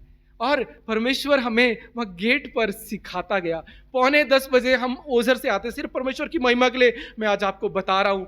9:45 बजे ओजर से 18 किलोमीटर एक वे था, बाइक से आते थे, कोई भी कैसा भी मौसम क्यों ना हो। और जहाँ रोड थी, वहाँ से हमारा घर भी अंदर 6-7 किलोमीटर था, पर हम आते रहे, हम बने रहे, और वहाँ पर हम वेलकम करते थे। हमें पहले पहुँचना था। परमेश्वर ने हमें सिखाया। पौने 10 आज 20 साल हो गए और मैं खुदा आज हम परमेश्वर का भवन यहाँ पर चला रहे हैं, पर जब हम परमेश्वर कलीसिया में भी थे ना, तब भी हम पौने 10 ही पहुँचते थे और 20 साल में कभी ऐसा हुआ नहीं कि कभी हम लेट हुए हों। मैं आपसे कहता हूं, पर ये हम सीखते गए और सीखते गए। इसलिए आज मैं तो खुदा से दुआ करता हूं, खुदा होने दे मैं आयुष के बच्चों को भी ये सिखा सकूं कि परमेश्वर का भवन कितना इंपॉर्टेंट है, वहां जाना कितना इंपॉर्टेंट है। और तू अगर मदद करेगा, मैं उसके बेटों के बेटों को भी मैं सिखाऊंगा, क्योंकि मैं जानता हूं यही से मैंने जीवन पाया है, यही सुरक्षा है, यही सब कुछ है। मत भागिए, अपने बच्चों को सिखाइए। ये संसार पहले भी, ये संसार फिरौन गोद लेने के लिए तैयार था और आज भी गोद लेने के लिए तैयार है। आज भी वो संसार में फिरौन की बेटियां आपके बेटों को, आप मत कंपेयर करिए। कभी कभी आपको लगता है अरे हमारे बच्चे बोलते हैं संसार में लोग ऐसे पहनते हैं, हम क्यों ना पहने ऐसे कपड़े। नहीं, आपको ये बताना है कि क्या सभ्यता है, क्योंकि परमेश्वर का वचन क्या कहता है। हमें संसार के मुताबिक ना अपने बेटे को बनाना है, न अपनी बेटी को बनाना है। हमें तो परमेश्वर के वचन के मुताबिक अपने बच्चों को बनाना है। आइए सब मेरे साथ ना व्यवस्था विवरण खोलिए। व्यवस्था विवरण जो है ना, मैं कुछ बताना चाहता हूं व्यवस्था विवरण के बारे में। सब 6ठा अध्याय खोलिए।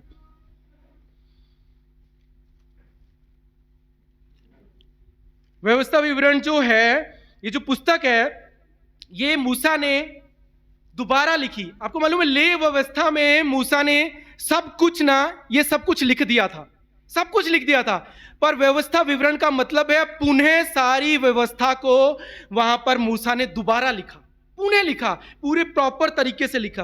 क्यों लिखा मूसा ने? बाइबल ले व्यवस्था में उसने सब कुछ लिखा। जब वो मिस्र से इजरायलियों को निकाल कर लाया, जब वो जंगल में थे, जंगल से वो पूरी उस यात्रा में उनको सिखाता रहा, रास्ते में परमेश्वर सिखाता रहा और अंत में वो कनान के प्रवेश द्वार पे वहां पहुंच गए। और फिर वहां पर वो व्यवस्था पूरी मूसा उन लोगों को सिखाता है। फिर दोबारा पुनः तरीके से, सही तरीके से। बहुत से रास्ते में मर गए रास्ते में, पर जो जवान वहां पहुंचे थे ना, वहां 40 और 50 साल के कुछ बच्चे साथ थे, उसने फिर उनको उस व्यवस्था को सिखाया। आइए व्यवस्था विवरण, मैं चाहता हूं उसका 6ठा अध्याय हम खोलें और हम 6ठे वचन 20वें वचन को पढ़ेंगे। पर उससे पहले मैं ना आपको बताना चाहता हूं कि क्यों मूसा ने ये व्यवस्था दोबारा लिखी, क्यों लिखी। व्यवस्था विवरण उसका 6ठा अध्याय, उसका 1 और 2 वचन, यहां पर लिखा है, ये आज्ञा और विधियां और नियम जो तुम्हें सिखाने की तुम्हारे परमेश्वर यहोवा ने आज्ञा दी है कि तुम उन्हें उस देश में मानो जिसके तुम अधिकारी होने को पार जाने पर हो, और तू और तेरा बेटा और तेरा पोता यहोवा का भय मानते हुए उसकी सब विधियों और आज्ञाओं पर जो आज मैं तुझे सुनाता हूं उसे जीवन भर चलते रहें, जिससे तू बहुत दिन तक बना रहेगा। ये व्यवस्था मूसा को ना दोबारा बतानी पड़ी उनको कि तू चाहता है, अगर तेरा बेटा, कहिए मेरा बेटा और बेटी एक बराबर है, मेरा बेटा और उसका बेटे का बेटा, कितने चाहते हैं। परमेश्वर कह रहा है अगर तू चाहता है कि तेरा बेटा, वो बोल रहा है कि उस देश में उसको जहां पर मैं ले जाने को हूं वहां रहने पाए, वहां पर आशीष पाने पाए, वह जीवन पर चलता रहे, तो वो कह रहा है कि ये विधियां जो मैं तुझे आज सिखाने को हूं, ये तू और तेरा बेटा और तेरा पोता यहोवा का भय मानते हुए उन सब विधियों पर, उन सब आज्ञाओं पर जो मैं तुझे सुनाता हूं जीवन भर चलता रहे, जिससे तू बहुत दिन तक बना रहे। आमीन। यहां मूसा ने इसलिए इस व्यवस्था को लिखा। और उसका 20वां वचन मैं आपसे बांटना चाहता हूं, व्यवस्था विवरण 6ठा अध्याय 20वां वचन, हम सब खोलेंगे।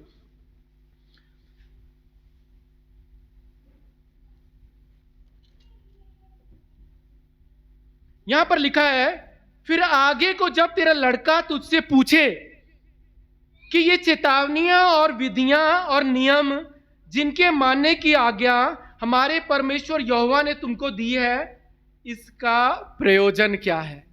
वो बोल रहे हैं मूसा ने ये विधियां इसलिए दोबारा लिखाई, व्यवस्था, कि तू माने, तेरा बेटा माने और उसका बेटा माने, और ताकि जो जिस कनान देश में परमेश्वर लेकर जा रहा है ना, या तुम बने रहो और तुम्हारे बच्चे बने रहे। कितने पहले चाहते हैं कि परमेश्वर जिस आशीष के देश में मुझे और आपको लेकर जाना चाहते हैं, आप बने, आपके बेटे बने और आपके बेटे बने। तो परमेश्वर कह रहे हैं जो विधियां, ये जो परंपराएं हैं ना, जो ये वचन है ना, इनको तुम्हें सिखाना पड़ेगा। और वो कह रहे हैं ऐसा टाइम आएगा, हम कहते हैं हमारी आज की जनरेशन सुनती नहीं है, वहां क्या लिखा है, वो कह रहे हैं 20वें वचन में, जब तुम्हारा बेटा पूछे, जो तुम्हारा बच्चा पूछे कि जो तुम ये बता रहे हो ये हम क्यों माने, क्यों माने, वो क्या बोल रहे हैं, वो पूछे कि इसका प्रयोजन क्या है, तो उनको तुम्हें कहना पता होना चाहिए। हम कहते हैं आज की पीढ़ी पूछती है ना कि क्यों जाए चर्च, वो पीढ़ी शुरू से एडवांस रहती है, आज पीढ़ी एडवांस नहीं हुई है। कभी कभी आज बच्चे पूछते हैं ना, बच्चा माँ के क्या लिखा है आगे पता है, चलिए पढ़िए अगला वचन, फिर मैं आपको बोलता हूं। तब अपने लड़के से कहना, जब हम मिस्र से फिरौन के दास थे, तब यहोवा बलवंत हाथ में हमको मिस्र से निकाल ले आया। उन्हें कहना, वो कह रहा है उन्हें तुम बताना, वो निकाल कर लाया, उनको तुम्हें बताना होगा। जब तुम्हारे बच्चे रात को लेटते हैं ना आपके साथ, बिस्तर पर लेटते हैं, बाजू में लेटते हैं, कंधे पे लेटते हैं, उनको बताओ। वो सवाल पूछते हैं, कुछ भी सवाल पूछेंगे। कभी कभी बच्चे बिल्कुल व्यर्थ के सवाल पूछते हैं। कभी बच्चा पूछेगा, पापा किससे ज्यादा प्यार करते हो, मम्मी से या मुझसे? ऐसे सवाल आप क्या बोलोगे? बेटी को बोला तो माँ, माँ को बोला तो बेटी। पर ये सवालों को आपको जवाब देने की जरूरत नहीं है, पर ये सवाल के जवाब दो। जब आपका बच्चा कहे ना मुझे कलीसिया क्यों जाना है, मुझे क्यों जाना है, तो बोलना ये वही परमेश्वर है जिसने मुझे और उस दासत्व से, उस खुदा ने मुझे आज़ाद किया, उस खुदा ने हमें जीवन दिया है, यही जीवन है। यहाँ अगर हम बने रहेंगे तो हम बने रहेंगे, हमारे बेटे बने रहेंगे, हमारे पोते बने रहेंगे और हमारा घराना बना रहेगा। यहाँ पर मूसा कह रहा है जब तुम्हारे बच्चे पूछें कि इसका प्रयोजन क्या है, तो अपनी पीढ़ी को बताना, हर छोटे बेटे और बेटी को बताना, बोलना। आज पीढ़ी बहुत स्मार्ट नहीं होगी, शुरू से बच्चे जो ना शुरू से स्मार्ट होते हैं। हम कहते हैं आज बच्चे मोबाइल से स्मार्ट हो गए, बच्चे शुरू से तेज है, पर अगर आप नहीं सिखाओगे ना तो संसार उनको सिखा देगा। बाइबल में लिखा है एक जगह, एक परमेश्वर के जन की बेटी जब संसार देखने गई ना, और संसार ने उसको वहां पर उसको पूरी तरह दूषित कर दिया। आप अपना संसार देखने के लिए संसार मत चाहिए, संसार देखने के लिए कभी कभी चाह होता है ना, चलो संसार देख के आते हैं कि संसार में क्या हो रहा है। आप संसार में परमेश्वर में रखा है, पर संसार को मतलब मैं ये नहीं कह रहा कि कहीं कोई शहर देखने की बात हो तो हम सब घूमने जाते हैं। संसार का मतलब कि इस दुनियादारी को कभी कभी हमें चखने का मन करता है कि देखते हैं दुनियादारी के तरीके से जी के देखते हैं ना, दूषित हो जाएंगे आपके बच्चे। Be careful, be careful. आज परमेश्वर पास्टर को कह रहा है, संडे स्कूल टीचर को कह रहा है, कांग्रेगेशन को कह रहा है, जो बच्चे हैं ना, हर एक के बच्चों को खुदा के भवन में सीखना है, खुदा के घर में सीखना है, अपने घर में सीखना है, अपने परिवार के साथ सीखना है, रात की प्रेयर में सीखना है। सुबह जब बैठते हो, उठते हैं आपके बच्चे, आपको सिखाना है। आपको उनको नहीं समझ आता, छोटी प्रार्थना कीजिए, 2 मिनट की प्रार्थना कीजिए। जब बच्चों का एग्जाम हो ना, तो उनको ये मत बोलिए भजन संहिता 119 सुना। अरे एग्जाम में भजन संहिता 119 सुनाने की जरूरत नहीं है। तब उनको बोलिए कि अरे भजन संहिता 23 पढ़, यहोवा मेरा चरवाहा है, कोई घटी मुझे नहीं। ठूसिए मत वचन, उनको ठूसिए मत। 119 याद करना पड़ेगा, नहीं, सिखाइए अपने बच्चों को। जॉयस ने पहले क्या मैगी बनाई या सीधा बिरयानी? नहीं ना, मैगी से शुरुआत करते। अपनी बेटियों को सिखाइए मैगी बनाना, एक दिन वो बिरयानी बनाएगी, एक दिन वो 200 लोगों के लिए भी अगर परमेश्वर मौका देगा वहां भी भोजन बनाएगी। पर आपको छोटे से सिखाना होगा, सीधा पढ़ा नहीं। 119 मत ठुसाइए अपने बच्चों को बड़ी बड़ी प्रेयर में बिठा के, यहाँ नहीं, साथ में बैठिए, छोटी प्रार्थना कीजिए। वो एग्जाम के लिए जा रहा है, बेटा रुक जा, मैं प्रार्थना करता हूँ। वो भूल गया, मैं रात तो प्रार्थना करता हूँ। बाहर निकलते हो अपने बच्चे के ऊपर हाथ रख के प्रार्थना करके जाइए। पत्नी का हाथ पकड़कर प्रार्थना कर, भूल गए, पत्नी बोले अरे रुकिए, प्रार्थना नहीं की, वो बोलेगा मैंने अकेले में कर ली। कोई पत्नी, साथ में करते हैं। ये नियम बनाइए, ये रीत बनाइए। मैं आपसे कह रहा हूं, ये फिरौन, आज संसार ना खुला हुआ है, खुला हुआ है। और आज परमेश्वर मुझसे और आपसे कह रहे हैं, और आज दाऊद इस वृद्धावस्था में ना मुझे और आपको सिखा रहा है कि हम कह सकें कि हे खुदाबंद, मैं तो बचपन से सीखता आया हूं, और आज भी 65 और 70 में भी खुदाबंद परमेश्वर, मैं तो तेरे नियमों और विधियों का प्रचार कर रहा हूं, और मैं जानता हूं 80 का भी होऊंगा, मेरी पीढ़ियों की पीढ़ियां भी होंगी, मैं उनको भी सिखाऊंगा, और मैं उनको भी सिखाऊंगा, और मैं बना रहूंगा, और मेरा घराना बना रहेगा। ये हमें सीखना होगा, और बिना सिखाए आपके बच्चे नहीं सीखेंगे। अगर आप नहीं सिखाएंगे, संसार सिखाएगा। मैं आपसे कहता हूं, संसार सिखाएगा, और संसार के सिखाए बहुत खतरनाक हो जाएंगे। तब फिर वो आपके हाथ में नहीं आने वाले, आज परमेश्वर मुझसे और आपसे कह रहे हैं, आइए मैं चाहता हूँ हम अपने आप को खुदा के हाथ में सौंपे और आज हम प्रार्थना करें। खुदाबंद आज तूने जो ये वचन दिया है खुदाबंद की होने दे प्रभु, कि जो मैं सीखता आया हूँ खुदाबंद परमेश्वर, और मैं भी ना आज याकोबेद से हम सीखेंगे, मूसा की माँ से। आइए हम अपने आप को ठान लेंगे खुदाबंद, मैं तो मूसा की माँ के समान बनूंगी, मैं तो ईशे के समान बनूंगा। अपने आप को आज उनकी जगह में रखिए और अपने बच्चों को आपको सिखाना होगा। खुदाबंद से प्रार्थना कीजिए खुदाबंद कि मेरे घर, आइए अपने हाथों को उठाएं और खुदा से कहें खुदाबंद कि मेरे घराने में पारिवारिक प्रार्थना, रात का भोजन, दुआ करना मेरे घराने की रीत बन जाए। खुदाबंद परमेश्वर रीत बन जाए, ताकि याकोबेद के समान हम अपने बच्चों के अंदर उस विश्वास को डाल सके, ताकि पौलुस को लिखना पड़ जाए, किसी सेवक को लिखना पड़ जाए कि अरे हमने तो इस घराने में खुदा के विश्वास को देखा है, इनकी पीढ़ियों में विश्वास को देखा है। आपका जीवन गवाहियां बनने पाए। पौलुस कहता है ओ मूसा ने उस विश्वास के कारण उस राजा की संपत्ति को अपने लोगों के दुख उठाने से उससे उसे बेहतर ना समझा और उसे ठुकरा दिया। ये पौलुस लिखता है, ये पौलुस लिखता है तीमुथियुस के बारे में कि मैंने तो इसमें विश्वास देखा जो इसकी नानी में था, जो इसकी माँ में था, और मैंने इसमें पाया है। खुदाबंद ये मेरे और इस कलीसिया के हर एक परिवार में खुदाबंद ये खुदाबंद वचन पूरा होने पाए खुदा, ताकि जब हम अपनी वृद्धावस्था में आए, जब हम 70 के 80 के हो जाए, तो हम कह सके खुदा कि खुदाबंद मैं तो सीखता आया हूँ, और मेरे बच्चे कह सके वो भी सीखते आए हैं, और खुदाबंद हम तो बने हुए हैं और हम तो अपने आने वाली पीढ़ियों को भी सिखाएंगे। सेनाओं का यहोवा हमारा ऊंचा गढ़ है, सेनाओं का यहोवा हमारे संग संग है, सेनाओं का यहोवा हमारा परमेश्वर है, सेनाओं का यहोवा।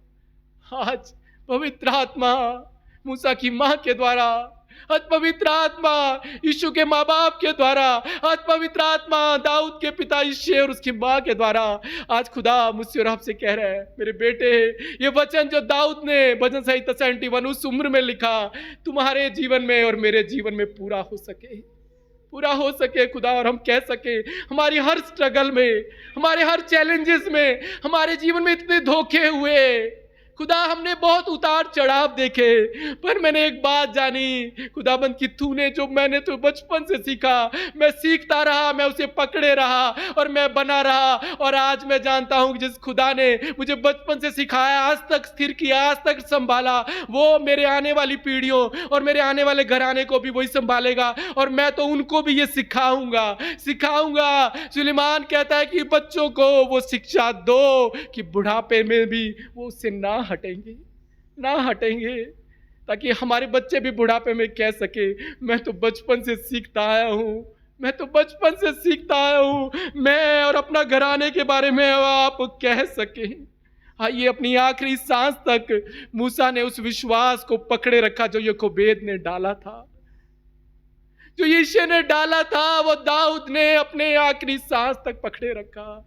यीशु अपनी आखिरी सांस तक ओ खुदा की आज्ञा मानता रहा, और मैं और आप भी अपने जीवन की आखिरी सांस तक परमेश्वर की बातों को मानते रहे, और ये वचन हमारे जीवन में पूरे होने पाए खुदा। अच्छा, हम प्रार्थना करते हैं प्रभु इस कलीसिया के हर एक घराने में ये वचन पूरा होने पाए। मेरे घराने में प्रभु हर एक परिवार जो आज खड़ा है, अपने आप पर अपने ऊपर हाथ रखिए और कहिए खुदा मेरे घराने में ये वचन पूरा होने पाए, ताकि मैं उस उम्र के पड़ाव में कह सकूं खुदाबंद कि मैं तो बचपन से सीखता आया हूं खुदा, तेरी विधियों को मैं सीखता आया हूं खुदा, और आज मैं खड़ा हूं, बना हूं, मैं जानता हूं क्योंकि मेरा परमेश्वर मेरे साथ रहता है, उसका अनुग्रह मेरे ऊपर है खुदा। तेरा अनुग्रह इस कलीसिया के हर एक परिवार पर, उनके बच्चों पर बना रहे, हम सब पर बना रहे खुदा, ताकि हम परमेश्वर सब प्रभु जी हम बढ़ते जाएं खुदाबंद परमेश्वर प्रभु जी, शरीर में खुदाबंद परमेश्वर, बुद्धि में परमेश्वर, तेरी आत्मा में खुदाबंद परमेश्वर, और तेरा अनुग्रह हम पर बना रहे।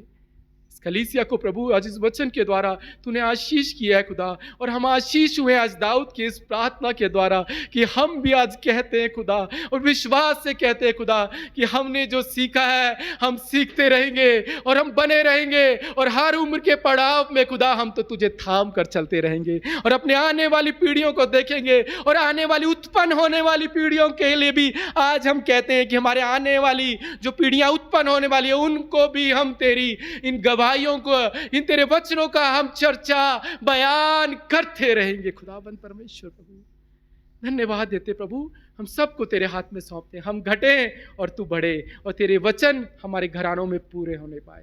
यीशु के नाम से इस दुआ को मांगते हैं, आमीन आमीन। एक जोरदार ताली अपने जिंदा खुदा को दें।